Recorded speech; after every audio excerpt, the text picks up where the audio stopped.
ರೇಣುಕಾಸ್ವಾಮಿ ಕೊಲೆ ಪ್ರಕರಣದಲ್ಲಿ ಸಿಲುಕಿಕೊಂಡು ಜೈಲು ವಾಸದಿಂದ ಈಗ ಜಾಮೀನು ಪಡೆದುಕೊಂಡು ಬಂದಿರುವ ನಟ ದರ್ಶನ್ ಆಪ್ತ ಧನ್ವೀರ್ ನಟನೆಯ ವಾಮನ ಟ್ರೇಲರ್ ರಿಲೀಸ್ ಆಗಿದೆ.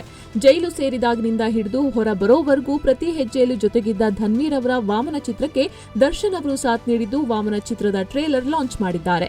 ಎಲ್ಲ ಅಂದುಕೊಂಡಂತೆ ಆಗಿದ್ದಿದ್ರೆ ವಾಮನ ಚಿತ್ರ ಕಳೆದ ಆಗಸ್ಟ್ನಲ್ಲೇ ಬರಬೇಕಾಗಿತ್ತು. ಆದರೆ ಕಾರಣಾಂತರಗಳಿಂದ ಆಗಸ್ಟ್ನಲ್ಲಿ ಬರೋದಕ್ಕೆ ಆಗದ ವಾಮನ ದೀಪಾವಳಿಗೆ ರಿಲೀಸ್ ಆಗಬಹುದು ಅಂತ ಅನ್ಕೊಂಡಿದ್ರು ಧನ್ವೀರ್ ಫ್ಯಾನ್ಸ್. ಆದ್ರೆ ಅದು ಕೂಡ ಆಗಿಲ್ಲ. ಯಾಕಂದ್ರೆ ದರ್ಶನ್ ಕೊಲೆ ಆರೋಪದಲ್ಲಿ ಜೈಲು ಸೇರಿದ ಹಿನ್ನೆಲೆ ಧನ್ವೀರ್ ದರ್ಶನ್ ಮಡದಿ ಜೊತೆ ಹನುಮಂತನ ರೀತಿ ಪ್ರತಿ ಹೆಜ್ಜೆಯಲ್ಲೂ ಜೊತೆಗಿದ್ದು ದರ್ಶನ್ನ ಜಾಮೀನಿನ ಮೇಲೆ ಹೊರತರೋದಕ್ಕೆ ಹೋರಾಟ ಮಾಡಿದ್ರು. ಈ ನಿಟ್ಟಿನಲ್ಲಿ ಅವರ ಸಿನಿಮಾ ರಿಲೀಸ್ ಆಗಲಿಲ್ಲ. ಇನ್ನು ದರ್ಶನ್ ಜೈಲಿನಿಂದ ಹೊರಬಂದ ಮೇಲೆ ಬೆನ್ನು ನೋವಿನ ಸಮಸ್ಯೆಯಿಂದ ಬಳಲ್ತಾ ಇದ್ರು. ಅವರು ಆಸ್ಪತ್ರೆಗೆ ಚಿಕಿತ್ಸೆಗಾಗಿ ದಾಖಲಾಗಿದ್ರು. ಈಗ ಚೇತರಿಸಿಕೊಂಡಿರುವ ನಟ ದರ್ಶನ್ ಅವರು ಅರ್ಧಕ್ಕೆ ನಿಂತಿದ್ದ ಡೆವಿಲ್ ಚಿತ್ರದ ಶೂಟಿಂಗ್ನಲ್ಲಿ ಮತ್ತೆ ಭಾಗಿಯಾಗಿದ್ದಾರೆ. ಇದೆಲ್ಲದರ ನಡುವೆ ದರ್ಶನ್ ತನ್ನ ಕಷ್ಟಕಾಲದಲ್ಲಿ ಜೊತೆಗೆ ನಿಂತಿದ್ದ ಆಪ್ತ ಸಹೋದರ ಧನ್ವೀರ್ ಅಭಿನಯದ ವಾಮನ ಚಿತ್ರದ ಜೊತೆಗೆ ನಿಂತಿದ್ದಾರೆ. ಇಂದು ಮಾಗಡಿ ರಸ್ತೆಯ ಪ್ರಸನ್ನ ಚಿತ್ರಮಂದಿರದಲ್ಲಿ ವಾಮನ ಚಿತ್ರದ ಟ್ರೇಲರ್ ಲಾಂಚ್ ಆಗಿದೆ.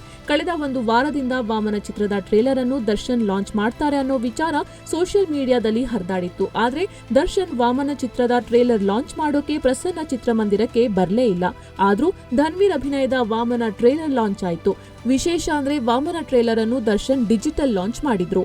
ಹೌದು, 10 ತಿಂಗಳ ಬಳಿಕ ಡೆವಿಲ್ ಶೂಟಿಂಗ್ನಲ್ಲಿ ಭಾಗಿಯಾಗಿರುವ ದರ್ಶನ್ ಡೆವಿಲ್ ಶೂಟಿಂಗ್ಗೆ ಹೋಗೋಕ್ಕೂ ಮೊದಲೇ ವಾಮನ ಚಿತ್ರದ ಟ್ರೇಲರ್ ಲಾಂಚ್ ಮಾಡಿ ಚಿತ್ರಕ್ಕೆ ಶುಭ ಕೋರಿ ವಿಡಿಯೋವನ್ನ ಕೊಟ್ಟು ಜೈಪುರಕ್ಕೆ ಡೆವಿಲ್ ತಂಡದ ಜೊತೆಗೆ ಪ್ರಯಾಣ ಬೆಳೆಸಿದ್ರು. ದರ್ಶನ್ ಅನುಪಸ್ಥಿತಿಯಲ್ಲಿ ಇಂದು ದರ್ಶನ್ ವಾಮನ ಟ್ರೇಲರ್ ಲಾಂಚ್ ಮಾಡಿ ಸಹೋದರ ಧನ್ವೀರ್ಗೆ ಶುಭ ಕೋರಿದ ವಿಡಿಯೋನ ಪ್ರಸನ್ನ ಚಿತ್ರಮಂದಿರದಲ್ಲಿ ಪ್ಲೇ ಮಾಡಲಾಯಿತು. ನಂತರ ವಾಮನ ಚಿತ್ರದ ಟ್ರೇಲರ್ ಅನ್ನು ಲಾಂಚ್ ಮಾಡಿದ್ರು. ವಾಮನ ಚಿತ್ರ ಏಪ್ರಿಲ್ 10ಕ್ಕೆ ರಾಜ್ಯಾದ್ಯಂತ ರಿಲೀಸ್ ಆಗಲಿದ್ದು ಸಿನಿಮಾ ರಿಲೀಸ್ಗೂ ಮೊದಲೇ ದರ್ಶನ್ ವಾಮನ ಚಿತ್ರವನ್ನ ನೋಡಲಿದ್ದಾರೆ. ಸದ್ಯ ದರ್ಶನ್ ಜೈಪುರದಲ್ಲಿ ಡೆವಿಲ್ ಶೂಟಿಂಗ್ನಲ್ಲಿದ್ದು ಮುಂದಿನ ತಿಂಗಳು ಬೆಂಗಳೂರಿಗೆ ಬರಲಿದ್ದು ಬಂದ ನಂತರ ಆಪ್ತ ಧನ್ವೀರ್ ಅಭಿನಯದ ವಾಮನ ನೋಡಲಿದ್ದಾರೆ.